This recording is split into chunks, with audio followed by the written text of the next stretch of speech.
Is it crazy to think that Steve Sarkisian, without a doubt, is a top 3 coach in college football right now? No, because it's true.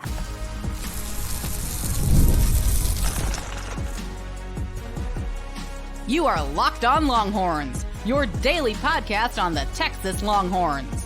Part of the Locked On Podcast Network, your team every day. Locked On Longhorns, the show. Jonathan Davis, your host. Today's episode of Locked On Longhorns is brought to you by FanDuel. Place your first $5 bet, and you'll get started with $200 in bonus bets guaranteed. Visit FanDuel.com to get started. On today's episode of Locked On Longhorns, where Sark ranks amongst college head football coaches in the second segment going into week 6, the Locked On SEC Power Rankings from Chris Gordy of Locked On SEC. And then in the last segment, Longhorns in the NFL, what some of your favorite Longhorns, forever Longhorns, accomplished in the National Football League this weekend. All of that and more on today's episode of Locked On Longhorns, part of the Locked On Podcast Network, your team every day.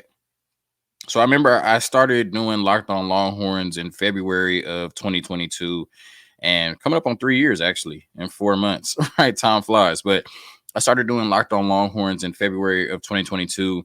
And I remember one of the off-season shows I did coming off the 5-7 season for Texas was CBS Sports every year. I'm not sure if they still do it, but they do a list of like the top head coaches in college football. Like they rank all of them. And I remember coming off of the 5-7 season, Steve Sarkisian was ranked somewhere in the 50s, right? Like, you know, after the 5-7 season, he was ranked somewhere in the 50s in terms of college football head coaches, which, I mean, it's kind of hard to argue coming off of a 5-7 season. He didn't have much success before that, you know, looked like he was building something at USC. Obviously, we know what happened. And so, you know, it was kind of hard to say, oh my God, Steve Sarkisian is not the 50th, whatever, best, you know, coach in college football. Then after the 2022 season, they go 8-5. And I remember I looked at it again going into the 2023 season, and he was ranked somewhere in the 30s, right? And I thought that was a bit crazy. I thought that you could see what Texas was building, what Steve Sarkisian was building, what he had done previously. But I'm like, soon enough, you know, we'll know that 30 or 50 or whatever looks crazy, right? Now, I haven't looked at that list in a while, right? I guess, or I didn't look at it going into the 2024 season. But now, when I look at Steve Sarkisian and I look at the college football landscape, when I look at what Texas has been able to accomplish the last 2 years and this year through 5 weeks, I got to thinking, where would we rank Steve Sarkisian right now? And the answer I came up with is undoubtedly, unquestionably, top 3. Right. I think when you look at what Steve Sarkisian has been able to do at the University of Texas, he took over a program, this Texas football team that had 5 losing seasons in 12 years and turned them into a powerhouse. Right. And I know what people will say, it's Texas. They've always been able to recruit. They have money. They have resources. In this NIL era, it's easy to win at the University of Texas. But that wasn't always the narrative. Right. That wasn't always a foregone conclusion. There were people that thought that Texas was a bad job. There were people that thought that the boosters were so heavily involved at the University of Texas that you couldn't win there, right? There were too many outside factors for a head coach to come in, control the program, and turn it around in the direction that Steve Sarkisian has, right? So, of course, some people look at it and say, it was, you know what I mean? Like, this was a great job, and it was always, you know, it's going to be easy for Steve Sarkisian to do this. But it wasn't easy for Tom Herman. And it wasn't easy for Charlie Strong, and it wasn't easy for Mack Brown at the end of his tenure, right? So you have to give Steve Sarkisian credit for what he was able to do, because once again, this program had 5 losing seasons in a span of 12 years. And there was always a lot of talk about how, you know, the University of Texas was a bad job because all of the people sitting up in the press boxes and the suites, right? The boosters, they were controlling the program, and Texas would never turn it around. Steve Sarkisian came in and changed that narrative pretty quickly, right? You look at it, he's continuously improved every year, from 2021 going 5-7 to 2022 going 8-5 to 2023 going 12-2, winning the conference in the Big 12 and taking this team to the playoffs. And now in 2024, starting off 5-0, right? That's all the data we have at this point. But I believe, and I think most Texas fans would say, this 2024 football team looks better equipped to compete at a higher level, at the highest level than the 2023 team did. Obviously, a lot of talent when you lose 11 players to the NFL, but I think there were some pretty glaring weaknesses on that 2023 football team that ultimately hurt us in the end and hurt us in the Oklahoma game. I think when you look at this team, the 2024 team, relatively no weaknesses, and we all believe that this 2024 football team can win a championship. So Steve Sarkisian and his club has progressively gotten better each year at the 40 acres. And in 2021, even though we didn't see, the fruits of his labor necessarily, right, going 5-7, he started to instill a culture, right? And we're seeing it now. With Texas being one of the best teams in the country, Steve Sarkisian came in and instilled the culture in 2021, and now that culture is showing up week in and week out when this Texas football team takes the field. I always say that Steve Sarkisian just had to prove that he can win. He's already proven that he's an elite recruiter. He just had to prove that he could win, right? But recruiting is a huge part of a college coach's job. We should judge coaches, of course, based on what they do on the field, but also how they recruit, right? How well can you build a team in college football, right? And that's one of Steve Sarkisian's main, job responsibilities, right? That's one of his biggest responsibilities. And he's been an elite recruiter since he's been at the University of Texas. We know about what he's been able to do in the transfer portal. I mean, one of the best quarterbacks in college football right now, Quinn Ewers, he went and got out of the portal. We see players right now, like Andrew Makuba, Trey Moore, even though he doesn't have a sack, Adonai Mitchell. He's just brought big time players to the 40 acres that have supplemented, the talent on this team that we've gotten out of the high school ranks. But, any football team is going to have some type of foundation in terms of recruiting out of high school. And Steve Sarkisian has done that at such an elite level. You look at the 2022 class, 5th ranked class in the nation, according to 24/7 Sports. 2023 class, the 3rd ranked class in the nation, according to 24/7 Sports. 2024 class, 5th ranked, and then the 2025 class, currently, we haven't had signing day, the 6th ranked class in the country. And these aren't just high-ranked classes in the nation that don't necessarily pan out. He's gotten real impact NFL players in these classes, which is one of the reasons why Texas is one of the best teams in the country. You look at that 2022 class, Kelvin Banks, DJ Campbell, Jaden Blue, Jalen Gilbo, Ethan Burke, and Cam Williams, not to mention Malik Murphy, who was balling down at Duke, right? So crazy 2022 class for Steve Sarkisian. Then you look at the 2023 class, ranked 3rd in the country that year. Arch Manning, Anthony Hill, Cedric Baxter, Derek Williams, Manny Muhammad, DeAndre Moore, Jonte Cook, and Trey Wisner. You look at this 2024 class, players that have stepped up as true freshmen and, shown that they're ready to compete against, I wouldn't say grown men, but, really old college players, right, from day one. Colin Simmons, Jarrett Gibson, and Ryan Wingo. And then once again, the 2025 class is currently the 6th ranked class in the country. So to be one of the best coaches in the country, you have to be an elite recruiter. As Steve Sarkisian has proven that before he was at the University of Texas, but certainly has carried that over to the 40 acres. And I mean, when you can get a top 5 class in the country coming off of a 5-7 season, you must have a great, vision for the program. You must have, you just must have a great vision for the program, and that vision he had in 2021 has come to fruition as we look at Texas being a championship contender right now. And then I think as an elite head coach, right, you have to be a coordinator at some point. You have to come from some lower level. Can you flex your superpower, right? Does your superpower show up on the field week in and week out? If you were an elite defensive coordinator, as a head coach, is your team an elite defense? If you were an elite offensive coordinator, right, is your team as a head coach, are they elite on the offensive side of the ball? And I think his superpower has shown up in the 4 years he's been at the University of Texas. When you look at it, 2021, 35.3 points per game, even in a 5-7 year.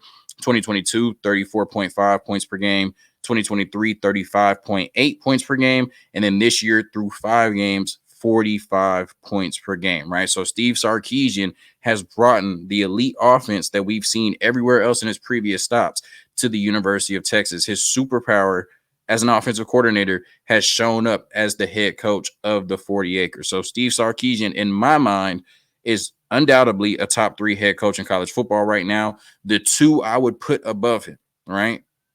Kirby Smart. I don't think there's an argument there. We'll have to see what happens on October 19th between Texas and Georgia.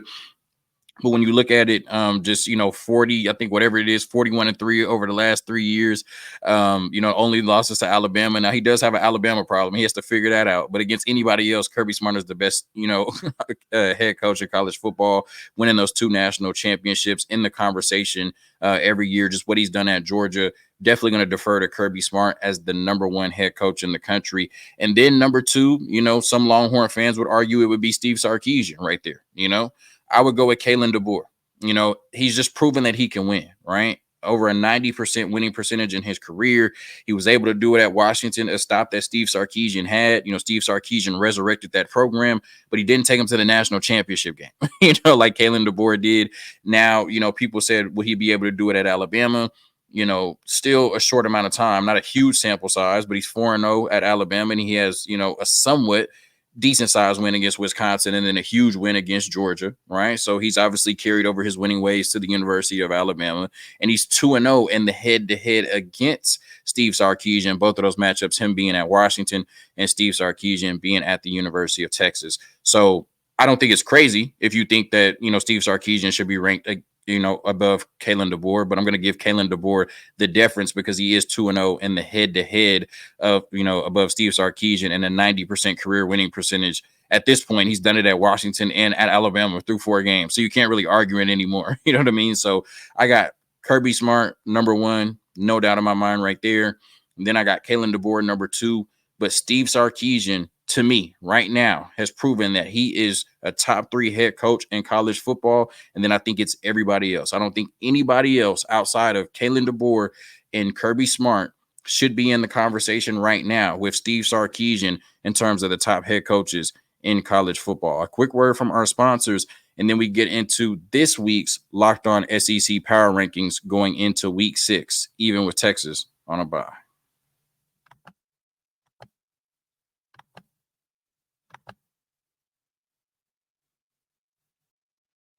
All right, today's episode of Locked On Longhorns is brought to you by FanDuel. Hey, NFL fans, you can start the season with a big return on FanDuel, America's #1 sportsbook.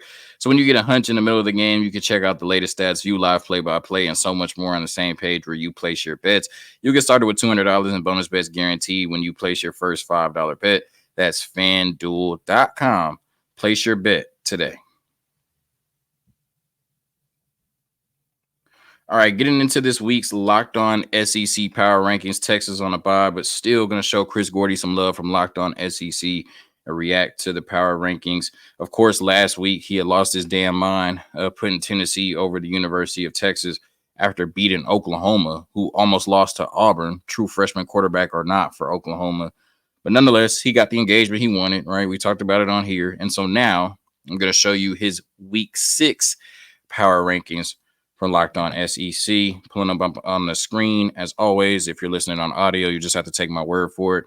Number 1, Alabama. They jumped Texas and a few other schools. I have no problem with that. Biggest SEC of the win, biggest SEC win of the year thus far. Let me get my words together. At home against Georgia, 41-34, and undoubtedly the college football game of the year. That's probably the biggest win of the season, period. A lot of people had Georgia coming back on this revenge tour and just going undefeated and running through everybody, even in a tough schedule. The first real test for, Kalen DeBoer at Alabama. Huge game for Jalen Milroe, even though he had already beaten Carson Beck, Kirby Smart in Georgia in the SEC championship game. And they came out and showed a lot of people that this isn't just, a Georgia and Texas race this year. Alabama is square in the conversation for best team in the country and best team in the SEC.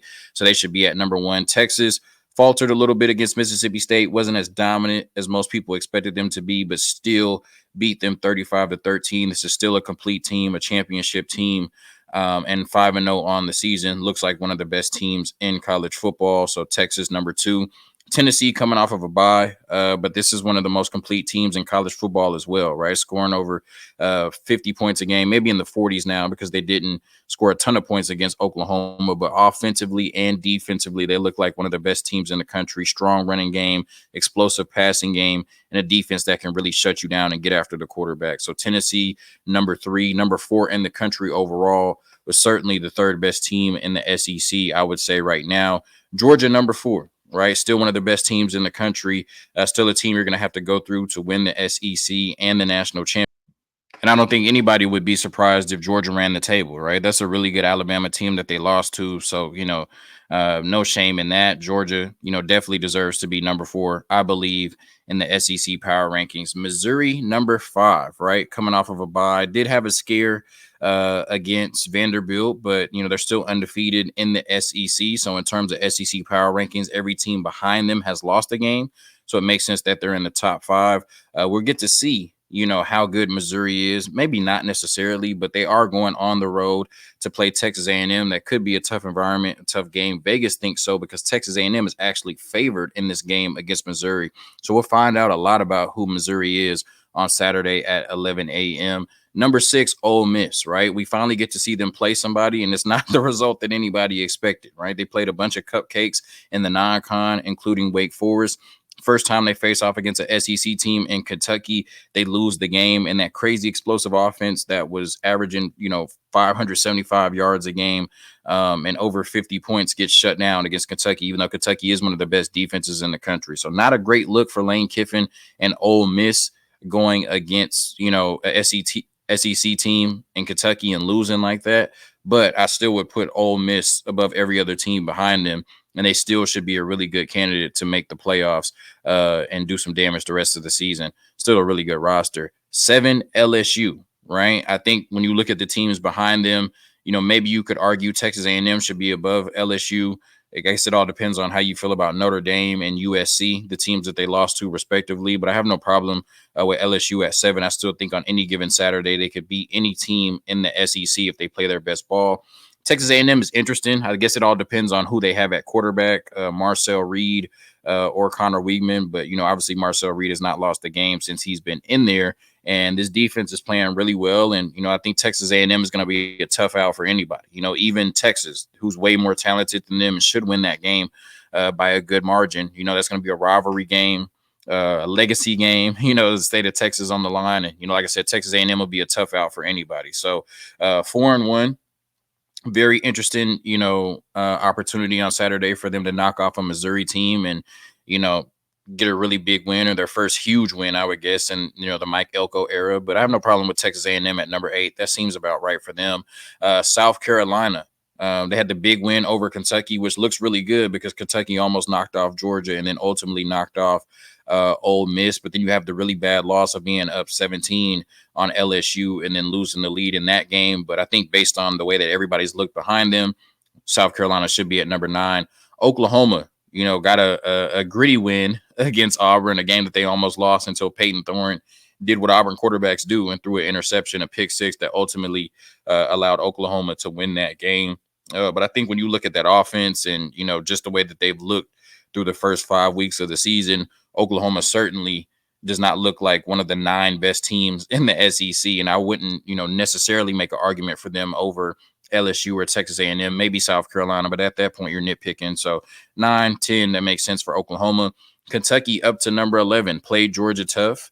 Just couldn't get it done. And then we're able to knock off an Ole Miss team, one of the best defenses in the country. The offense leaves a lot to be desired, but when the defense can play the way that they play, you really only got to score 17-20 to win a game, at Kentucky. So 11 makes sense.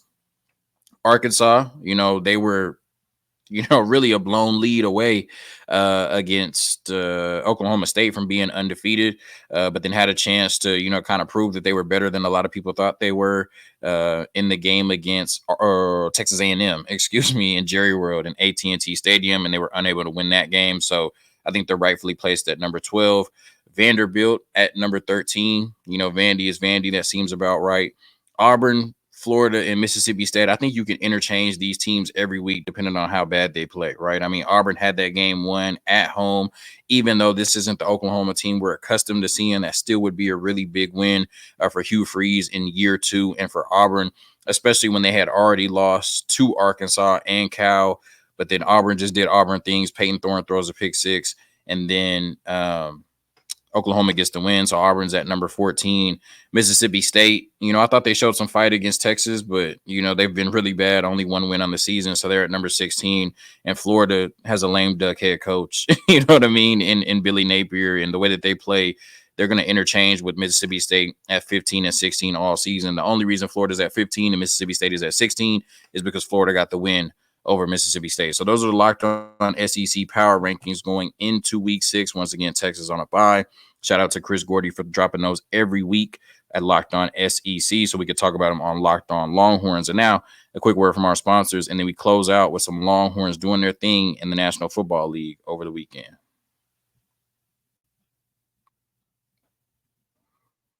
All right, today's episode of Locked On Longhorns also brought to you by Gametime. Gametime has a new feature called Gametime Picks that makes getting tickets for your favorite live events even easier.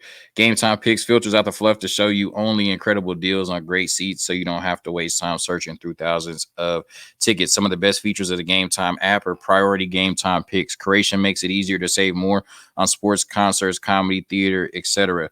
All-in pricing. Toggling this feature shows the total upfront with no surprise fees at checkout. Seat views get a panoramic view from your seat in the app before you buy. The lowest price guarantee or Gametime will credit you 110% of the difference. Gametime ticket coverage. Your purchase is covered with the most flexible customer service policy in the ticketing industry. Take the guesswork out of buying tickets with Gametime. Download the Gametime app, create an account, and use code LOCKEDONCollege for $20 off your first purchase. Terms apply. Again, create an account and redeem code LOCKEDONCollege for $20 off. Download Gametime today. What time is it? It's game time. All right, so getting into some Longhorns in the National Football League that were able to do their thing over the weekend. We're going to start with, the king, obviously, Bijan Robinson. He's been carrying my fantasy team thus far, or at least helping us, right, to a 2-2 record. I got Rashee Rice on my fantasy team, right? His knee gets blown out by Patrick Mahomes. And all of a sudden I have no chance in my matchup, man. It's crazy. But, obviously prayers up to Rashee Rice. That's what's most important. You know what I mean? But Bijan Robinson, my first round pick, he's been doing fairly well this season. 74 total yards against the New Orleans Saints on Sunday. Somewhat, kind of put on the bench in the second half. We saw a lot of Tyler Algier. Not sure if Bijan was dealing with an injury, if Tyler Algier was just more effective, but nonetheless, 74, scrimmage yards in the National Football League is not easy to do. So Bijan, even when he's not dominating, still had a really solid game. And the Atlanta Falcons got a very clutch win on a last-second field goal by Younghoe Koo to beat their biggest rival in the New Orleans Saints. So Bijan Robinson did his thing and got a win on Sunday. Shout out to him. Jordan Whittington, we've seen increased usage since Puka Nacua went on IR and then Cooper Kupp got hurt, right? And so, 5th round pick, 6th round pick, whatever Jordan Whittington was, we thought he went to a perfect situation with Sean McVay and the Los Angeles Rams. And they need him more than ever now with their top 2 wide receivers being hurt. And we saw Jordan Whittington really have his breakout game, showing rapport with Matt Stafford, 6 catches for 62 yards on 8 targets, right? A great game for him on Sunday. They didn't get the win against the Chicago Bears. Caleb Williams actually gets his first win, but Jordan Whittington really, I'm starting to build that rapport with Matthew Stafford and being a huge part of that Los Angeles Rams offense. We'll see what happens this week. Puka Nacua still on IR, and Cooper Kupp, I doubt he plays. So, Jordan Whittington, who's also on my fantasy team, is actually in my lineup now, should be a bigger part, and a consistent part of the rotation on Sunday as well. Xavier Worthy, right after Rashee Rice went down, speaking of my fantasy team, big 54-yard touchdown, right? Fastest man in NFL history. Sometimes you just got to tell him to run straight, right? And sometimes when he runs straight, he's going to be wide open. Had a big 54-yard touchdown catch, which was huge in a very tight game between the Chiefs and the Chargers on Sunday. 3 catches for 73 yards and a touchdown overall for Xavier Worthy, a huge part of that win for the Chiefs on Sunday against the Chargers. Jatavian Sanders, only 2 catches for 16 yards. It wasn't sexy, but he's seeing more opportunities now that Andy Dalton is a starting quarterback for the Carolina Panthers rather than Bryce Young.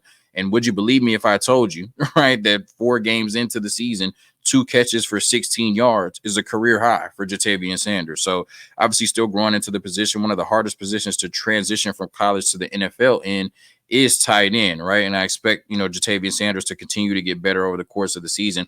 DeMarvion Overshawn on Thursday night for the Cowboys against the Giants had a dominant game. We saw him all around the ball, and really that's what we've seen all year from him, right? 8 tackles and a pass deflection, made some huge plays, made a huge 3rd down stop on Malik Neighbors, one of the best receivers in the National Football League, even as a rookie. DeMarvion Overshawn has been huge for this Cowboys defense, just flying all over the ball, always around the ball, just making plays, getting sacks. Looks like a phenomenal young defender in Mike Zimmer's defense for the Dallas Cowboys. Quandre Diggs throwing it back a little bit, right? A huge win on Monday night for Quandre Diggs and the Titans. He had 4 tackles, but some of those were huge, including a big 3rd down tackle on Tyreek Hill to not allow the Dolphins to get a first down and for the Titans defense to get off the field. So Quandre Diggs, a forever Longhorn, a Longhorn fave, really had a good game on Monday night for the Titans against the Dolphins in a game I believe they won 31-12.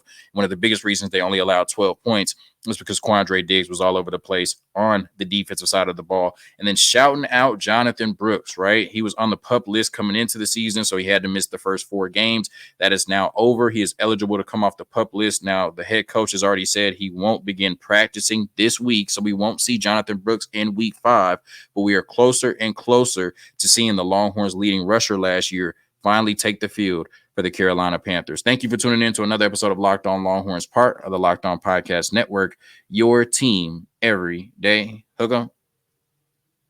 Peace.